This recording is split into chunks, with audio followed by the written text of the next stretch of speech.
Esse vídeo é um oferecimento da 7. Existem duas forças que movem a política brasileira. O primeiro é o interesse particular de nossos representantes, escusos ou não. E o segundo é o período eleitoral, que é o evento que ocorre de 2 em 2 anos que vira a nossa desastrosa nação do avesso. Esse processo tão essencial para o pleno funcionamento da democracia aqui na selva se tornou uma gigantesca troca de favores financiada com o seu dinheiro. Nas eleições municipais, os principais interessados não necessariamente são os candidatos a prefeituras e câmaras de vereadores. Na vasta maioria das cidades, quem realmente está envolvido nessa disputa são os nossos digníssimos deputados, senadores, governadores e a presidência da República. O fascinante modelo eleitoral utilizado na ilha de Veracruz gerou uma situação em que dos 513 deputados federais, apenas 28 foram realmente eleitos através do voto em 2022. Os outros 485 parasitas foram puxados pelo coeficiente eleitoral. E o mesmíssimo cenário é visto em todas as outras eleições realizadas na Sexta República. Existe toda uma lógica por trás desse sistema, mas dá pra resumir, hein? A elite política quer se manter no poder e o coeficiente eleitoral é a forma mais fácil de garantir isso. A técnica mais rasteira que os partidos brasileiros utilizam para inflar os seus coeficientes é convencer meia dúzia de famosos em decadência a entrarem na política. Esses animais servirão como puxa-voto e em todos os pleitos uma dessas figuras deploráveis consegue gerar um burburinho, garantindo o voto de protesto do brasileirinho com QI abaixo da média que se acha super engraçadão votando em um palhaço, pois político é tudo ladrão. Mal sabe ele que os milhões de votos de protesto garantiram a cadeira dos 38 parasitas da legenda que fizeram 20 mil votos, lotando o Congresso Nacional com os políticos é tudo ladrão. Mas é claro que as coisas não são tão fáceis assim. Os puxa-votos são um produto escasso disputado a tapas pelos dirigentes partidários e mesmo com eles na equação, para você se tornar um deputado parasita que está no Congresso Nacional há 3 décadas sem que ninguém saiba o real motivo de você estar lá, primeiro, você precisa entrar no game. Para garantir os seus 30 mil votinhos, será necessário tomar para si o controle de uma classe muito vocal e organizada, como taxistas, professores, evangélicos, LGBTs, militares, etc, etc. E também, você precisará de várias cidadezinhas que irão servir como seu curral eleitoral particular. E é aí que o interesse do executivo e legislativo a nível estadual e federal entram em cena nas eleições municipais. Os excelentíssimos precisam garantir que o maior número possível de prefeitos e vereadores alinhados aos seus interesses sejam eleitos, não por um projeto político ideológico que visa garantir um futuro próspero à nação, mas sim para garantir que 2 anos depois, durante o pleito estadual e federal, esses mesmos prefeitos e vereadores eleitos através do apoio midiático e de emendas parlamentares devolvam o favor, garantindo assim que centenas de deputados genéricos façam suas cadeiras. Votos em troca de cargos e emendas parlamentares? A política brasileira está alicerçada nesse intrincado sistema de interesses particulares e o grande protagonista desse jogo, como você já deve imaginar, é o Centrão, a força política mais importante do país desde a década de 80. Todos os governos da Sexta República fizeram parte do Centrão ou firmaram alianças com eles. E a única vez que um presidente tentou governar sem eles, não deu muito certo. O presidencialismo brasileiro é uma gigantesca piada. O presidente da República não consegue fazer absolutamente nada sem o Congresso Nacional. Esse é literalmente o pior cenário possível, um parlamentarismo com um presidente, fato que torna qualquer crise entre os poderes um verdadeiro pesadelo, pois não dá para se livrar do chefe do executivo simplesmente desfazendo a coalizão. É necessário um traumático e longo processo de impeachment. Dentre todos os desastres causados pela Constituição de 88, o presidencialismo de coalizão é o pior de todos eles. A forma que o Partido dos Trabalhadores utilizou para contornar esse problema foi botar o Centrão na folha de pagamento. Apoio do parlamento em troca de dinheiro? Só que os ventos estavam mudando. As jornadas de junho de 2013 fizeram com que esse indispensável apoio do Centrão se tornasse caro demais ao regime petista. O país queimou por um mês inteiro e as coisas por muito pouco não tomaram um rumo completamente diferente. Neste contexto, o explícito projeto de aparelhamento da máquina estatal se tornou o objetivo prioritário do PT. A eleição de 2014 não era simplesmente a disputa pela reeleição de Dilma, essa era a guerra para garantir mais 12 anos no poder, porque em 2018 Lula iria voltar. Nada é mais divertido em nossa desesperadora republiqueta que ano eleitoral. De 2 em 2 anos, nossos excelentíssimos representantes democraticamente eleitos deixam a Versalhes Tupiniquim para seguir em peregrinação em seus feudos angariando votos a fim de garantir mais um mandato forrado de regalias e privilégios. O discurso é quase sempre o mesmo: solucionar todos os problemas que eles não solucionaram nos 4 anos anteriores. Eu sei que tá sendo péssimo viver no Brasil desses últimos 500 e tantos anos. Entra a república, sai a república e parece que o poço tá ficando cada vez mais fundo, mas não fique triste. Eu tenho uma solução. Que tal deixar esse inferno para trás e finalmente ser feliz? Com a CETI, você está a uma consultoria de distância para se livrar deste pesadelo. Quer uma vida mais confortável em um país seguro? O Uruguai aqui do lado e não vive uma guerra civil. Mas se o clima ameno não é do seu feitio, o Panamá é a Dubai da América Central, mas se o seu negócio mesmo é ficar viajando o mundo, a vida de nômade digital é uma realidade. A CETI conhece todos os meios para você viver ela? Quem sabe você tem uma cidadania por aí dando sopa e você não fazia a menor ideia disso? Tem uma empresa no Brasil e não aguenta mais financiar lagosta de ministro ou lidar com a aberrante legislação trabalhista tupiniquim? Em 2 tempos dá para levar o seu negócio para um país que aprecia sua existência.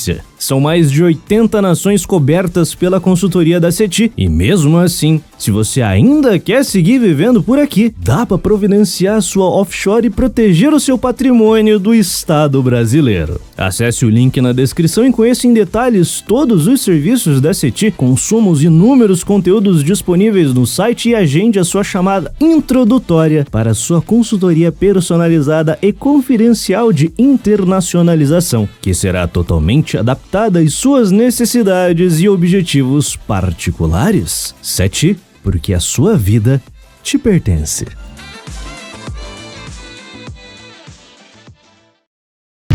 O último quadrimestre de 2013 foi o momento em que Dilma e seus cupinchas lamberam as feridas. Afinal de contas, ela conseguiu destruir toda a sua popularidade tão cuidadosamente construída em 2 meses. Esse fim de ano serviria para acalmar os ânimos dos servos e juntar os cacos do seu governo. Uma série de projetos populistas foram tratorados no Congresso para salvar o regime, mas o único que realmente importa para essa história é a Lei 12.850 de 2013, que em poucas palavras definiu juridicamente o que é organização criminosa. Sim, na terra do primeiro comando da capital, Amigo dos Amigos e Comando Vermelho, foi só em 2013 que o conceito legal foi rabiscado na lei. Essa tratorada no Congresso Nacional foi suficiente para garantir um aumento de 10 pontos na aprovação da presidente. Só que apesar dessa retomada, este não era um cenário nem um pouco confortável para o PT, que depois de 3 eleições quase protocolares, 2014 representava um verdadeiro risco ao projeto de poder do partido. O gigante tinha acordado e o debate político que por séculos esteve restrito às camadas mais ricas do país, pela primeira vez na história, para o bem e para o mal, o brasileiro se interessou por política. A divisão que aconteceu em junho de 2013 só iria se aprofundar cada vez mais, ainda sem claros contornos ideológicos. Mesmo assim, metade do país odiava a presidente. O trabalho do PT para tentar reverter esse cenário seria homérico, mesmo tendo pleno controle da máquina estatal e nenhum pudor para utilizá-la na guerra eleitoral. E é em em fevereiro de 2014 que o jogo realmente começa. Com a realocação de peças no tabuleiro político nacional, nomes populares do partido que compunham os ministérios foram dispensados para disputar as eleições em seus respectivos currais. Alexandre Padilha sai do Ministério da Saúde para disputar São Paulo com Geraldo Alckmin, e o mesmo ocorre com Gleisi Hoffmann, que comandava a Casa Civil desde junho de 2011 e deixa o cargo para conquistar o Paraná. Esse vácuo na Casa Civil é ocupado pelo tapa-buraco-geral da República, o ex-senador e atual ministro Aloysio Mercadante, que não havia feito absolutamente nada de relevante em seu período no Ministério de Ciências e Tecnologia e na pasta da Educação. Mesmo sendo um dos membros fundadores do PT, ele nunca foi reconhecido como um grande articulador político. Durante os 8 anos do reinado do Painho, ele foi relegado ao Congresso Nacional, mas agora tinha o trabalho de servir como ponte entre o Cone que fala e o Centrão. E esse era um grande problema a ser resolvido. Até agora, a maior dificuldade do governo Dilma claramente era a inexistência de tato social da presidente, que nem mesmo dentro do seu partido era benquista. No início de 2014, nada garantia que ela seria mesmo a candidata do PT. A maior parte do partido tentou emplacar o retorno de Lula à presidência, apenas 4 anos após ter deixado a Alvorada. Afinal de contas, as eleições de 2014 seriam importantíssimas para o projeto de poder do Partido dos Trabalhadores, e a figura da Dentúcia definitivamente não era lá muito querida pela maior parte do povaréu, as elites e a classe política. Lula, por sua vez, tinha uma imagem ilibada, a memória de seus 2 mandatos estava vivíssima no burrecente coletivo desta massa de semi-analfabetos que forma a maior parte dos eleitores do Brasil, e a direção do PT sabia muito bem que com Lula na corrida eleitoral, ele nem precisaria sair de casa para ganhar as eleições. Enquanto isso, do outro lado do Teatro das Tesouras, Aécio Neves tentava a todo custo consolidar o seu nome dentro do PSDB, mesmo que ele fosse o único nome disponível para essas eleições. Depois do vareio que o vizinho e o santo levaram do amigo e da anta nos últimos pleitos, eles eram praticamente carta fora do baralho. O ex-presidente Fernando Henrique Cardoso deu a benção ao Mineirinho e meio que as coisas estavam resolvidas, por pura e simples falta de opção melhor dentro do partido. Como uma nota de rodapé neste período de definição de candidaturas, um suposto outsider com 25 anos de carreira política estava tentando cavar a sua vaguinha na disputa presidencial de 2014. Seu nome é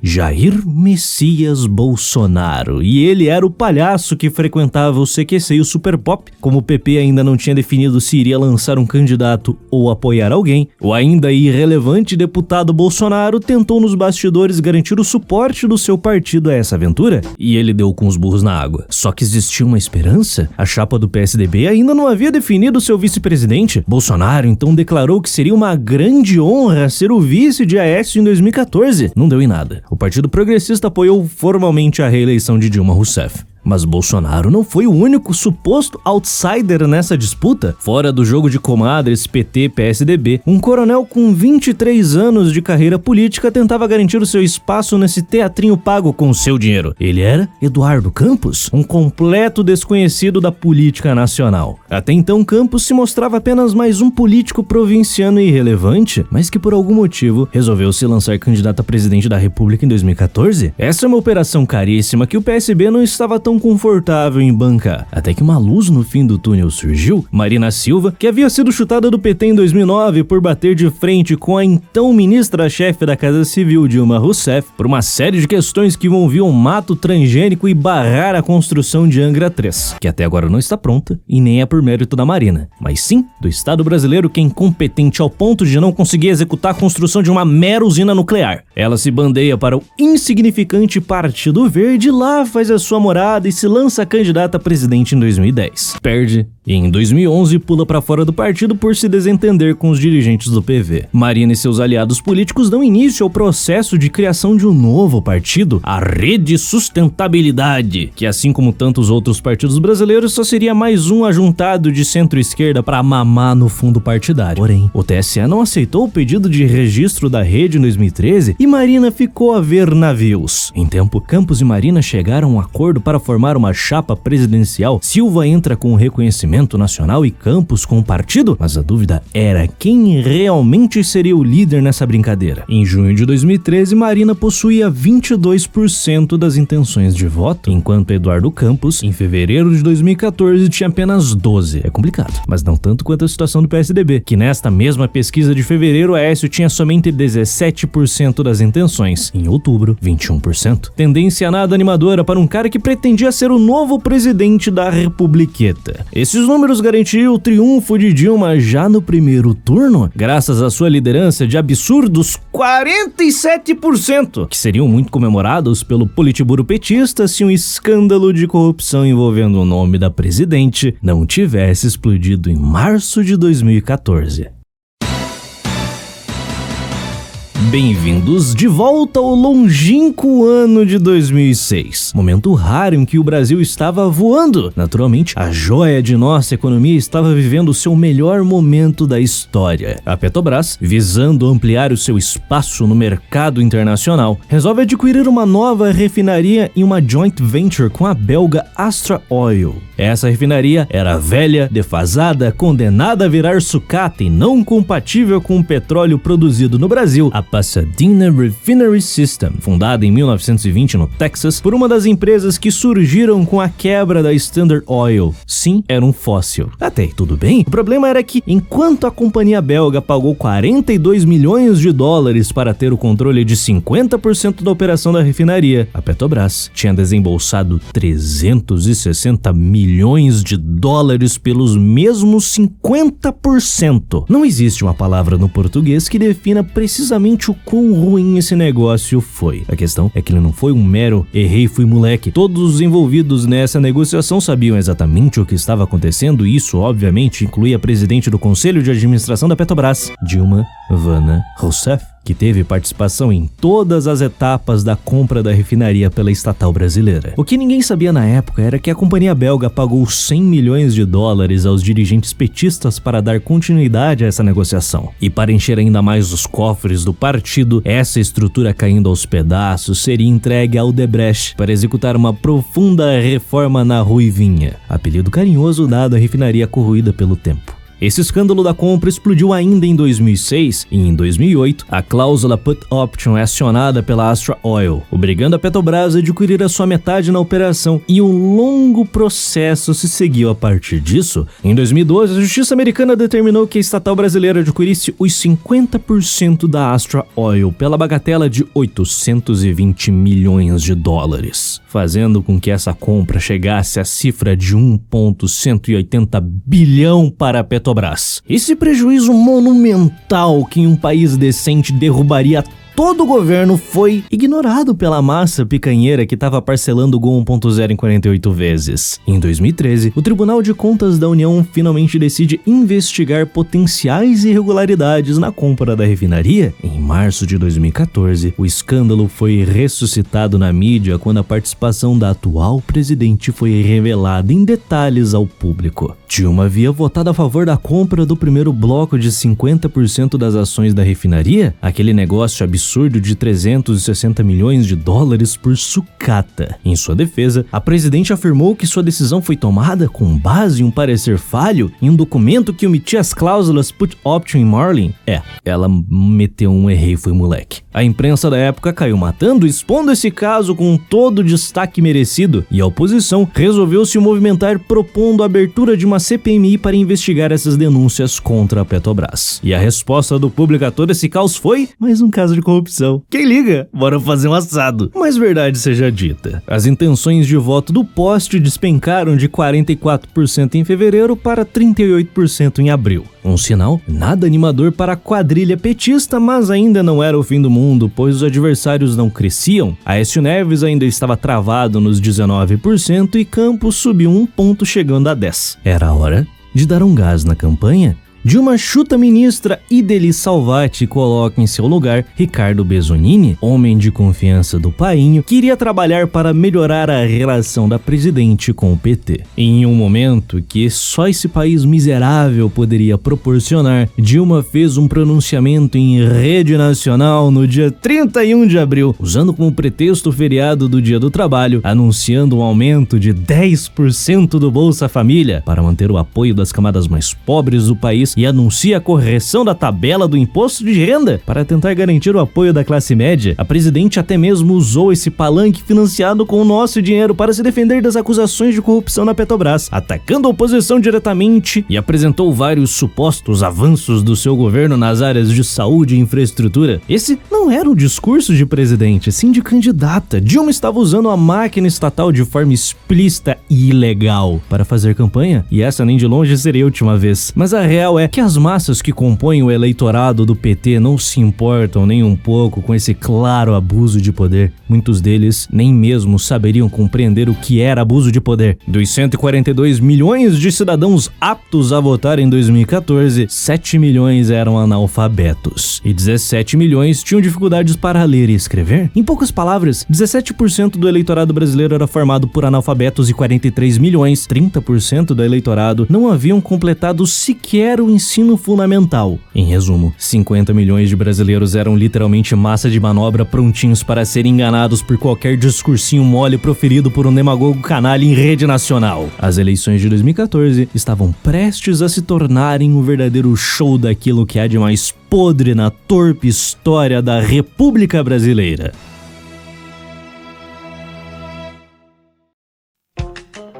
É o que tudo indicava. Os gritos de ordem "não vai ter Copa", entoados entre os anos de 2013 e 2014, não tiveram muito impacto. A Copa aconteceu e foi um verdadeiro passeio. A FIFA veio, levou alguns bilhões e foi embora, deixando os custos de um evento traumático no colo do tupiniquim médio. O 7-1 foi triste, mas não tanto quanto aquilo que estava por vir. O governo Dilma tentava sustentar a narrativa de que o Brasil estava indo muito bem, obrigado, mas a realidade, infelizmente, tende a não se adequar às mentiras do PT. No lindo, ensolarado 25 de julho de 2014, o Banco Santander divulga um relatório de conjuntura econômico destinado aos seus clientes de alta renda, que descrevia sem muitos rodeios um cenário tenebroso no caso de vitória da candidata petista. A economia brasileira continua apresentando baixo crescimento, inflação alta e déficit em conta corrente. A quebra de confiança e o pessimismo crescente em relação ao Brasil em derrubar ainda mais a popularidade da presidente, que vem caindo nas últimas pesquisas e que tem contribuído para a subida do Ibovespa. Difícil saber até quando vai durar esse cenário e qual será o desdobramento final de uma queda ainda maior de Dilma Rousseff nas pesquisas. Se a presidente se estabilizar ou voltar a subir nas pesquisas, um cenário de reversão pode surgir. O câmbio voltaria a se desvalorizar, juros longos retomariam alta e o índice da Bovespa cairia, revertendo partes das altas recentes. Esse último cenário estaria mais de acordo com a deterioração dos nossos fundamentos macroeconômicos. Diante desse cenário, converse com o seu gerente de relacionamento Select para alocar os seus investimentos da maneira mais adequada ao seu perfil de investimento. Essa posição do Santander era a mesma do restante do mercado financeiro. O Goldman Sachs havia publicado uma análise muito parecida, com menos rodeios, semanas antes do relatório do Banco Espanhol. Afirmando que um governo Aécio causaria um choque positivo de confiança, a realidade era que a queda de Dilma nas pesquisas aumentava o Ibovespa. A desconfiança da Faria Lima com o segundo mandato da ANTA era nítido. Só que os anseios dos usuários de coletinho puff nessa altura de 2014 tinham um pouco impacto na sociedade como um todo. O partido poderia simplesmente abafar essas análises nos bastidores e tocar o seu projeto eleitoral sem muito alarde. Porém, eles não ficaram quietos. A resposta do PT, Lula e Dilma para essa situação toda, especialmente ao relatório do Santander, não foi "o Brasil passa por um momento difícil, mas nós temos soluções". Não, a resposta da quadrilha foi partir para cima do banco. A massa de militantes semi-analfabeta do partido começou a organizar um boicote, enquanto o governo federal ameaçava nos bastidores os executivos do banco. O presidente da companhia, Emílio Botim, vem a público tentar desescalar a crise, afirmando que o presidente Lula é muito amigo meu, e pra ele só tenho elogios. E como se isso não bastasse, como prova da absoluta capitulação frente ao Partido dos Trabalhadores, em 25 de junho o banco demite os 4 analistas que produziram o relatório e emite uma humilhante nota se desculpando. O Santander esclarece que adota critérios exclusivamente técnicos em todas as análises econômicas, que ficam restritas à discussão de variáveis que possam afetar os investimentos dos correntistas, sem qualquer viés político ou partidário. O texto veiculado na coluna Você e Seu Dinheiro, no extrato mensal enviado aos clientes do segmento Select, podem permitir interpretações que não são aderentes a essa diretriz. A instituição pede desculpas aos seus clientes e acrescenta que estão sendo tomadas as providências para assegurar que nenhum comunicado de margem a interpretações diversas dessa orientação. O PT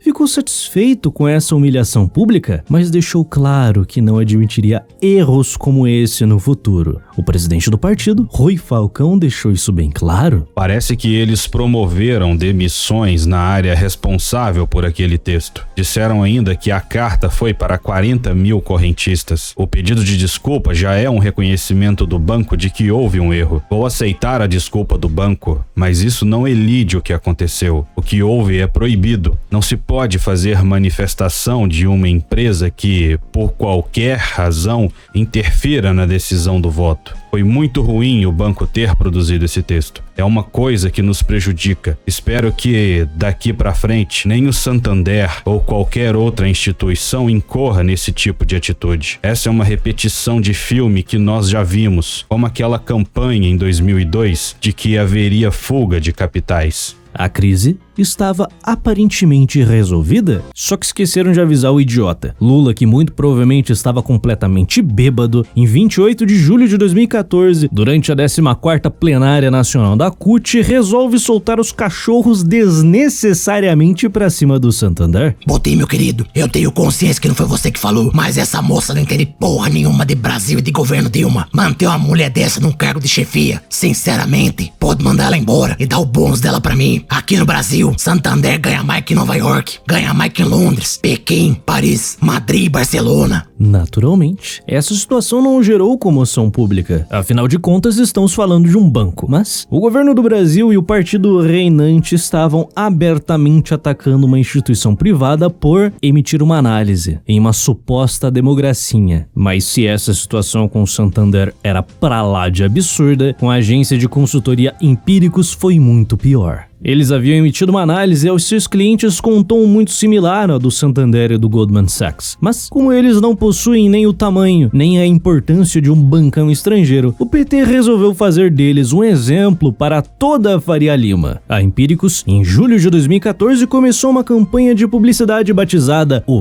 Fim do Brasil, vinculando anúncios por todos os cantos da internet brasileira com frases tipo como proteger o seu patrimônio em caso de reeleição da Dilma, ou que ações devem subir se Aécio ganhar a eleição, coisa boba, nada alarmista. O PT pediu arrego ao TSE para censurar esses conteúdos com a desculpinha de que essa campanha supostamente ultrapassa os limites da liberdade de informação, o que quer que isso signifique, e que toda essa campanha era terrorismo econômico. Sim, o termo terrorismo foi utilizado. E como um bom capacho do Partido dos Trabalhadores, o TSE acatou o pedido de censura contra Empíricos, mas não sem algumas consequências. A primeira foi dobrar o número de clientes da Empíricos, saltando de 9 mil para 17 mil e confirmando todos os receios que a Faria Lima ou qualquer pessoa com cérebro em suas plenas capacidades tinha de que a reeleição de Dilma seria uma catástrofe. Caso contrário, o PT não iria espernear tanto por conta de meia dúzia de Faria Limer criticando o seu governo. E o segundo sinal foi de que o PT não estava pra brincadeira. Eles iriam jogar sujo para vencer essa eleição a qualquer custo. Utilizariam a máquina estatal sem pudor algum para esmagar a liberdade de expressão de qualquer um que produzisse leves críticas. Suas hostes em todos os sindicatos do país estavam de prontidão para atacar qualquer novo alvo, e os articuladores do partido iriam trabalhar nos bastidores para suprimir qualquer qualquer dissidência. Somente a absoluta obediência seria permitida. A única coisa que realmente importava era garantir mais 4 anos de mandato para o poste falante, que neste momento havia vencido todas as lutas internas no partido e era oficialmente a candidata à reeleição à presidência da República.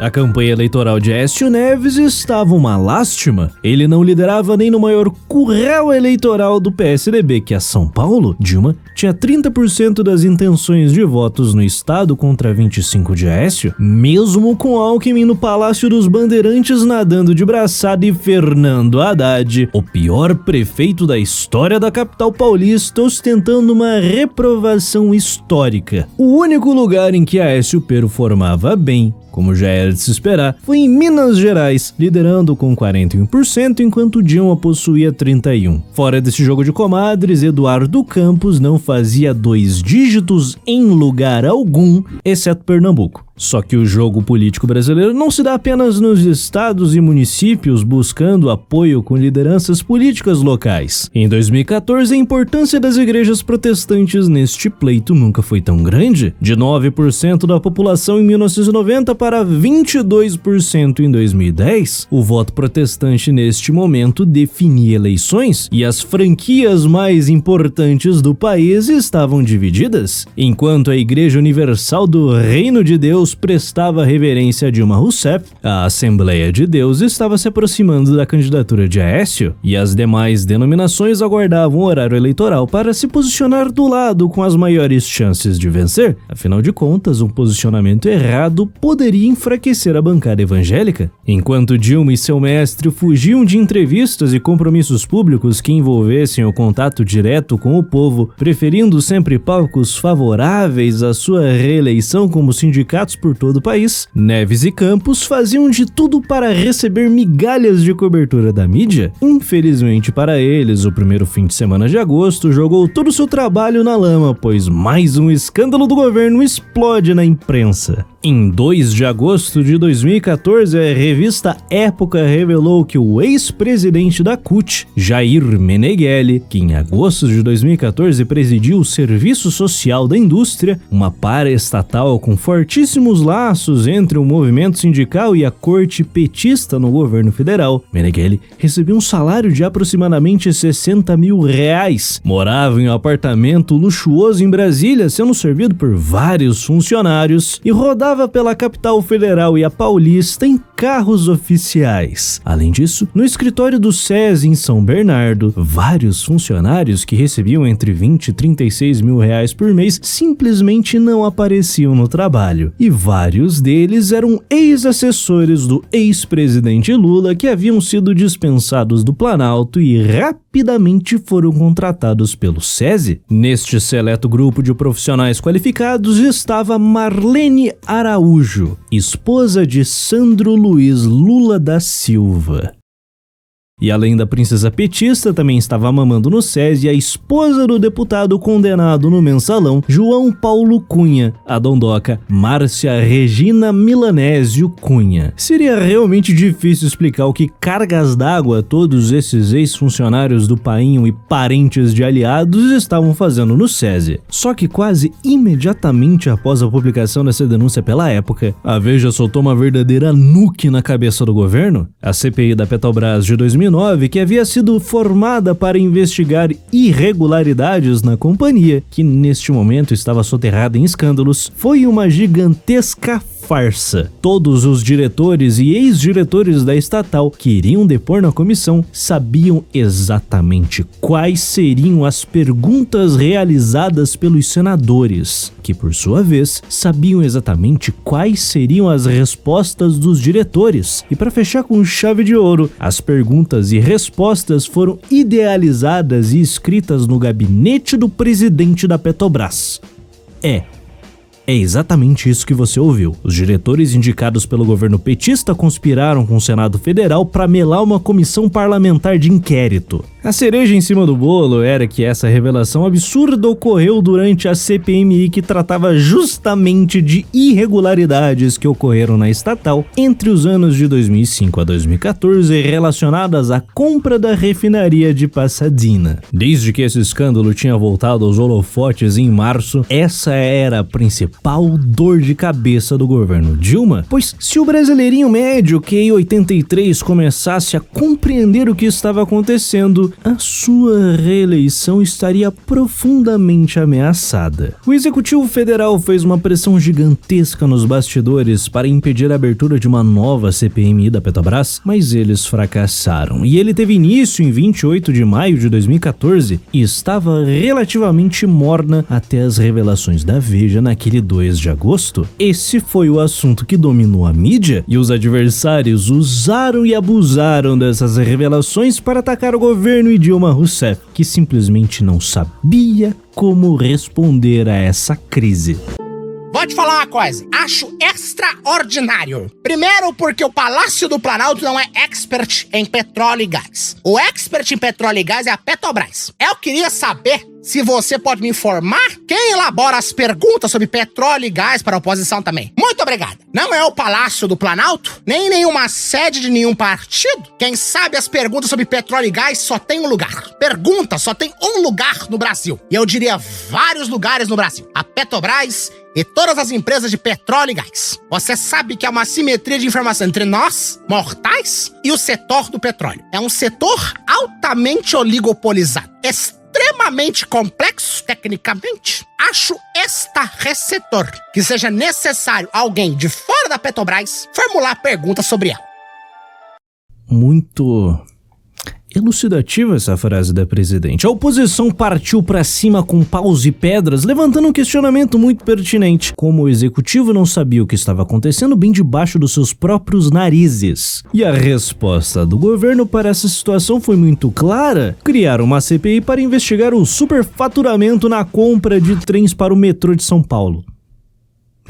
O PT só queria dividir a atenção do escândalo da Petrobras com qualquer coisa que fosse possível. Situação e oposição estavam muito preocupados com a resposta do público a essas denúncias. Em um país sério, a campanha de reeleição do PT estaria arruinada, mas esse não é um país sério. A pesquisa de 8 de agosto, realizada pelo Ibope, dava 38% das intenções de votos a Dilma, mesmíssimo resultado da pesquisa realizada em julho. Tanto Aécio quanto Eduardo Campos cresceram ponto percentual, respectivamente 23% e 9%. Dilma venceria todos os candidatos em um possível segundo turno. A CPI da Petrobras não fez nem cócegas. O brasileiro se acha muito malandro, mas a verdade verdadeira é que o tupiniquim médio é burro demais para perceber que está sendo roubado. As pesquisas estavam estagnadas, fato que fez os candidatos disputarem a tapas o voto protestante, afinal de contas, as denominações têm muito poder sobre o voto de seus fiéis. A ateia Dilma Rousseff visitou diversas igrejas protestantes durante a sua campanha, assim como os católicos Aécio Neves e Eduardo Campos, mas não só de manipular as crenças alheias que se vence uma eleição. A atual presidente estava esbanjando seus privilégios, utilizando os aviões e helicópteros da FAB para rodar o país, gravava material de campanha em compromissos oficiais e até mesmo estava dando entrevistas eleitoreiras no Palácio do Alvorada. E o seu discurso mole girava em torno de dar continuidade ao incrível trabalho do presidente Lula e de que o povo deveria se lembrar do desastre que foi a gestão FHC, batendo na tecla que Aécio Neves iria quebrar o país como Fernando Henrique fez e blá blá blá. Neves, por sua vez, ainda um completo desconhecido para a maior parte do país, sempre acusava o PT de ser um partido corrupto que estava quebrando o Brasil e que a sua gestão manteria o que estava dando certo e iria reduzir o tamanho do Estado. Discursinho levemente liberal e envergonhado tucano de 2014, um grande gerador de lero-lero para tentar garantir o voto do Sul e Sudeste, que historicamente despreza o PT. O problema é que não dá para ganhar uma eleição só com Sul e Sudeste. Ao que tudo indicava, Neves iria levar uma invertida do PT que nem mesmo Alckmin e Serra levaram. Isso fez com que Aécio iniciasse sua campanha de fato em uma tour pelo Norte e Nordeste, para ter contato direto com o povo e firmar alianças políticas com os coronéis locais, como por exemplo, o candidato que fazia oposição à família Sarney no Maranhão, Flávio Dino. Já com Eduardo Campos, o cenário era muito similar. Seu discursinho era basicamente o mesmo do PT, só que alfabetizado. Ele era só mais um político genérico do Centrão, completamente desconhecido no Sul e Sudeste. Se quisesse realmente chegar ao segundo turno, era lá que ele precisava fazer o seu nome ser reconhecido para garantir a sua vaga. E em 13 de agosto de 2014, no caminho para Santos, onde ele iria participar de um debate sobre os portos brasileiros, ele finalmente deixou de ser um desconhecido e o seu nome acabou se tornando conhecido por todo o Brasil.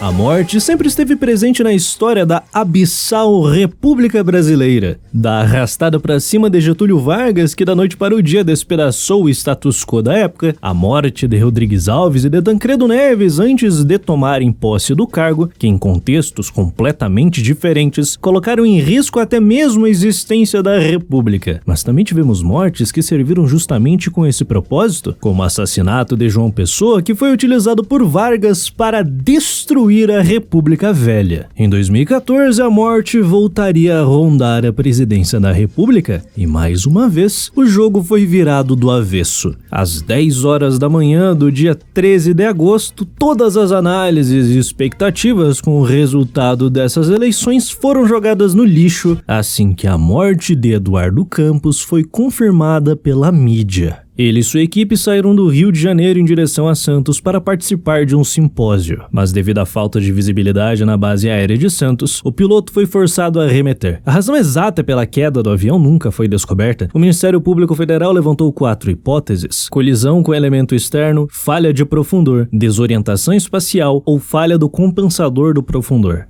As 7 pessoas que estavam naquele voo morreram. E se não fosse pela política, teríamos mais mortes ainda? Marina Silva deveria estar naquele voo, mas como ela não queria se encontrar com o governador Geraldo Alckmin, que participaria do evento em Santos, ela preferiu não viajar com Eduardo Campos. A imprensa carniceira, como já era de se imaginar, fez ampla cobertura do caso. Campos se apresentava como a terceira via nessas eleições, mesmo sendo um ninguém no cenário nacional, tinha 10% das intenções de voto. A expectativa era ver como o horário eleitoral iria impactar a sua campanha, mas dada sua contratação repentina pelo gigante da colina, o jogo estava completamente aberto. PSB, PT e PSDB tentavam compreender exatamente o que estava acontecendo e os bastidores pegaram fogo. Imediatamente após a confirmação da morte de Campos, especulações a respeito do futuro da chapa do PSB foram levantadas. Havia a possibilidade de retirarem sua candidatura? Era muito pequena, pois várias alianças com candidatos à Câmara, Senado e governos estaduais já foram firmadas e não podiam ser quebradas. Mesmo com a morte do candidato à presidência, Lula, se aproveitando da situação, tenta convencer os dirigentes do PSB a apoiarem Dilma já no primeiro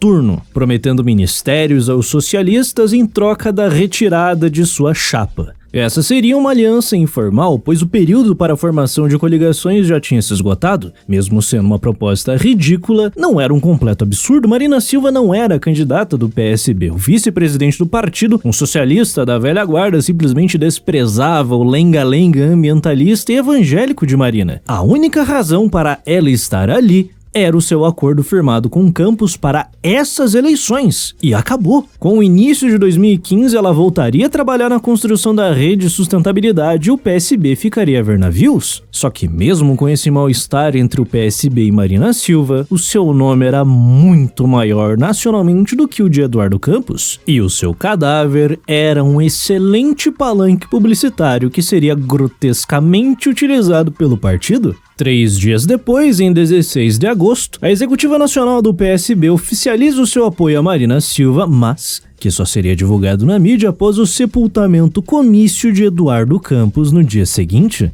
E imediatamente os problemas com essa decisão começaram. A base política do PSB e da rede eram completamente distintas. Enquanto primeiro buscava alianças políticas mais tradicionais, e por tradicionais eu digo o centrão fisiológico, o puro suco do chorume da política brasileira, a rede era só um psol verde, um partido de jovem dinâmico ongueiro de classe média que só existe em grandes centros urbanos. Morre um socialista que vomitava chavões finais da década de 80 e entra uma cirandeira pós-moderna. Essa era a receita perfeita para gerar brigas internas intermináveis que, com toda certeza, facilitaria muito a vida dos seus adversários. Só que essa era precisamente a única coisa que o PSB e Rede concordavam, que o jogo de comadres PT-PSDB precisava acabar. E com esse acordo de cavalheiros, pelo menos durante o período eleitoral, todo mundo iria trabalhar para garantir a cadeira de Marina Silva, pelo menos na teoria. E uma campanha de coitadismo seguiu a partir disso. Depois da morte, Eduardo Campos aparentemente virou santo e Marina, sua grande representante na terra. Dilma e Aécio não sabiam exatamente como operar nesse cenário, não dava pra cair matando pra cima de Marina nesse momento porque ia pegar muito mal. Só que também não dava pra deixar Marina fazer campanha sem nenhum tipo de resistência. A prova cabal de que a morte de Campos foi uma catástrofe política para tucanos e petistas ocorreu durante o seu sepultamento. Todos os presidenciáveis estavam presentes, mas quem recebeu quase todos os insultos dos mais de 130 mil pernambucanos presentes foi Lula e Dilma, que foram muito bem recepcionados com vaias e o coro de fora PT e fora Dilma. Marina, por sua vez, foi recebida com Eduardo Guerreiro do povo brasileiro e Marina presidente, enquanto Aécio, ninguém nem percebeu que ele estava lá. 18 de agosto foi o dia que o tucanato e a petralhada entraram em parafuso. Dilma ainda liderava a disputa com 36% dos votos, Aécio possuía 20% e Marina 21%. O desespero dos petistas estava na pesquisa sobre o segundo turno. Marina venceria Dilma com 47-43. A rejeição de Dilma era de 34%, Aécio 18% e Marina 11%. Um cenário apocalíptico para o PT se desenhava no futuro. Desde a morte de Campos na quarta-feira, todos os presidenciáveis interromperam suas campanhas enquanto Marina recebia ampla cobertura da mídia. A tendência era que esses números aumentassem muito nas próximas semanas. Enfim, chegara 19 de agosto, dia que o horário eleitoral na televisão e rádio finalmente tinha início e os 45 dias mais importantes das eleições começavam. Esta foi a primeira vez desde 1989 que uma eleição presidencial não tinha um claro favorito. Dilma liderava nas pesquisas, mas nada garantia sua vitória, especialmente com Marina tendo entrado tão forte na disputa. A atual presidente tinha 11 minutos e 24 segundos de tempo de televisão por dia, Aécio 4,35, enquanto Marina tinha 2 e 3. E nem por um segundo ache que esse tempo não importa. Boa parte da população que decide eleições hoje ainda se informa pela televisão. E em 2014 esse cenário era muito pior. O primeiro programa de Marina naquela terça-feira foi uma homenagem para Eduardo Campos, e ela nem havia sido oficializada no TSE como candidata do PSB, muito menos seu vice Beto Albuquerque. Mas nada disso era um grande problema, essa burocracia eleitoral eventualmente seria resolvida. O problema real era a birra de Marina Silva em não apoiar os governos tucanos de São Paulo e Paraná, assim perdendo o apoio de 2 estados que representavam 22,4% dos eleitores do país. Assim como a candidata acreana, a candidata Dilma colocou o cachaceiro para balbuciar algumas palavras em homenagem a Campos, na tentativa de capturar parte do apreço nacional que o finado governador havia ganhado em sua morte. Em 20 de agosto, o Bacen anuncia um novo pacote de 25 bilhões de reais em incentivos econômicos para tentar maquiar o desastroso crescimento pífio do PIB brasileiro. Você pode até se perguntar se injetar bilhões na economia durante o período eleitoral é um crime. Tecnicamente não, porque foi uma ação do Banco Central. É ético.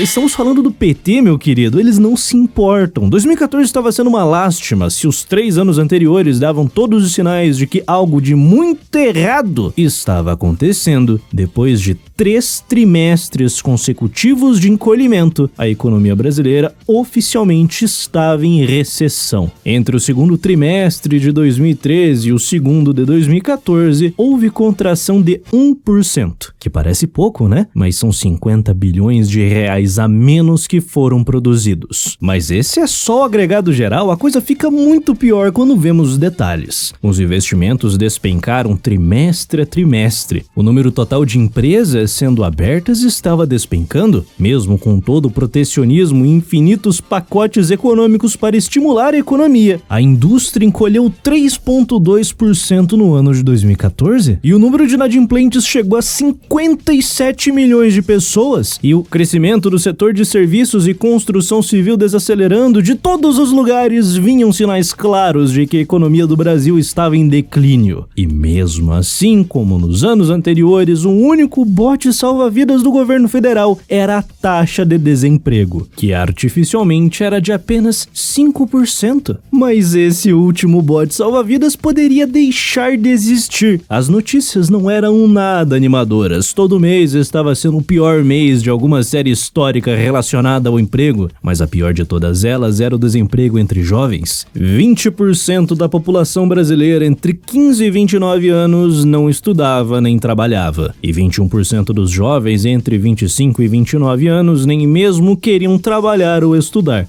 Fato esse que desafogou as estatísticas de desemprego. O cenário era desesperador. Economia em recessão, investimentos em queda, indústria em queda, serviços retraindo, inadimplência rampante, produtividade em declínio, criação de empregos estava estagnada e, segundo a Fiesp, a participação da indústria no PIB despencou para 10,9%. As consequências das intervenções do passado estavam chegando, mas era um ano eleitoral e o governo Dilma estava fazendo de tudo para abafar esses dados.